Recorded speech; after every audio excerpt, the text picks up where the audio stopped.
In that case, I said, that leaves us with the task of describing the most delightful of regimes and the most delightful of individuals, tyranny and the tyrant. It certainly does, he said. Does tyranny arise out of democracy in much the same way as democracy arises out of oligarchy? How do you mean? The thing they held up as an ideal, I said, the thing which formed the basis of oligarchy, was wealth, wasn't it? Yes. It was the insatiable longing for wealth and the neglect of everything else in the pursuit of profit which destroyed oligarchy. True, he said. And is it the insatiable longing for what it defines as good which destroys democracy too in its turn? What is it, you say, it defines as good? Freedom, I said. This is the thing, I imagine, which in a democratic state you will hear described as its finest attribute, and what makes it, for any free spirit, the only place worth living in. Yes, that is certainly something you often hear said. Well then, as I was saying just now, is it the insatiable longing for this good, and the neglect of everything else, which brings about a change in this regime too, and creates the need for tyranny? How does that happen? He asked. I imagine it's when a democracy, in its thirst for the wine of freedom, finds the wine being poured by unscrupulous cupbearers, and when it drinks more deeply than it should of pure, unmixed freedom. Then, if its magistrates are not totally easy-going and do not offer it that freedom in large quantities, it accuses them of being filthy oligarchs and punishes them. Yes, he said, that is what they do. Those who obey the rulers are heaped with insults. They are regarded as servile nonentities. Praise and respect, whether in private or public life, go to rulers for behaving like those they rule, and to those they rule for behaving like rulers. Isn't the desire for freedom in a city of this type bound to run to extremes? Of course it is. And isn't the anarchy bound to make its way, my friend, into private households? Can we give an example of that? A father, for example, gets used to being like a child and being afraid of his sons. A son gets used to being like his father. He feels no respect or fear for his parents. All he wants is to be free. Immigrants are put on a par with citizens, and citizens with immigrants, and the same with visiting foreigners. Yes, that's what happens. That, plus a few more trivial examples of the same kind, I said. In a society of this sort, teachers are afraid of their pupils and curry favour with them. Pupils have an equal contempt for their teachers and their attendants. In general, the young are the image of their elders and challenge them in everything they say and do. The old descend to the level of the young. They pepper everything with wit and humour, trying to be like the young, because they don't want to be thought harsh or dictatorial. Precisely, he said.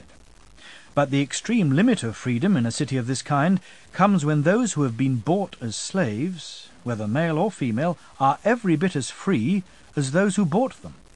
As for the relationship of women to men and men to women, I all but forgot to mention the extent of the legal equality and liberty between them. To generalize from all these collected observations, have you noticed how sensitive it makes the souls of the citizens, so that if anyone seeks to impose the slightest degree of slavery, they grow angry and cannot tolerate it? In the end, as I imagine you are aware, they take no notice even of the laws, written or unwritten, in their determination that no one shall be master over them in any way at all. Yes, I'm well aware of that, he said. This is the form of government, my friend, so attractive and so headstrong, from which I believe tyranny is born. Certainly headstrong, he said, but what is the next step? We mentioned a class of idle and extravagant men, the most courageous element leading, the least courageous element following. We compared them to drones, the leaders to drones with stings, the followers to drones without stings. Rightly so. Very well. Let's make a theoretical division of the democratic city into 3 parts. After all, this is how it is in fact composed. This class of drones, I imagine, is one part, and because of the absence of restrictions, it grows at least as freely in a democracy as in an oligarchy. That is so. But it is much fiercer in a democracy than in an oligarchy. In what way? In an oligarchy, it is treated as of no value and excluded from power, so it gets no exercise and does not develop its strength. In a democracy, by contrast, barring a few individuals, it is the dominant influence in the state. The fiercest element in this class does the talking and acting. The remainder sit around the rostrum, buzzing and refusing to allow the expression of any other view. The result is that in a regime of this kind, everything, with very few exceptions, is run by the class of drones. Exactly, he said. Then there's a second class, which always separates itself off from the majority. What class is that? When everyone is engaged in making money, presumably it is those with the most disciplined temperament who generally become the richest. Very likely. They provide a plentiful supply of honey for the drones, I imagine, and an easy source from which to extract it. Yes, he said, after all, they can't extract much from those who haven't got much. They're called the rich, these people we're talking about, the drones' feeding ground. That's about it, he said. The general populace would be the third class, manual labourers with little interest in politics and very little property of their own. This is the most numerous and powerful class in a democracy, but only when it is assembled together.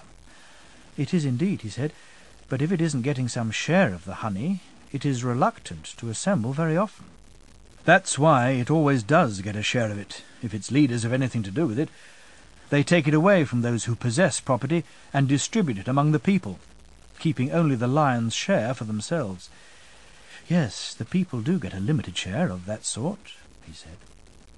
Those whose property is taken away are presumably compelled to defend themselves by speaking in the assembly and taking whatever other action they can.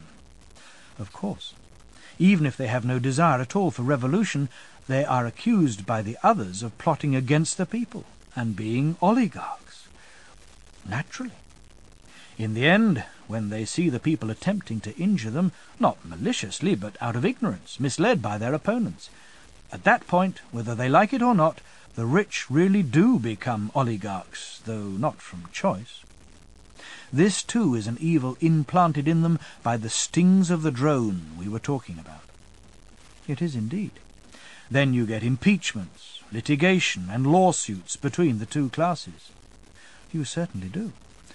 And isn't there a universal tendency for the people to set up one single individual who is their own particular champion? Don't they feed him up and make him mighty? They do. So, when we look at the growth of a tyrant, I said, one thing at least is clear. This position of champion is the sole root from which the tyrant springs. Yes, that's absolutely clear.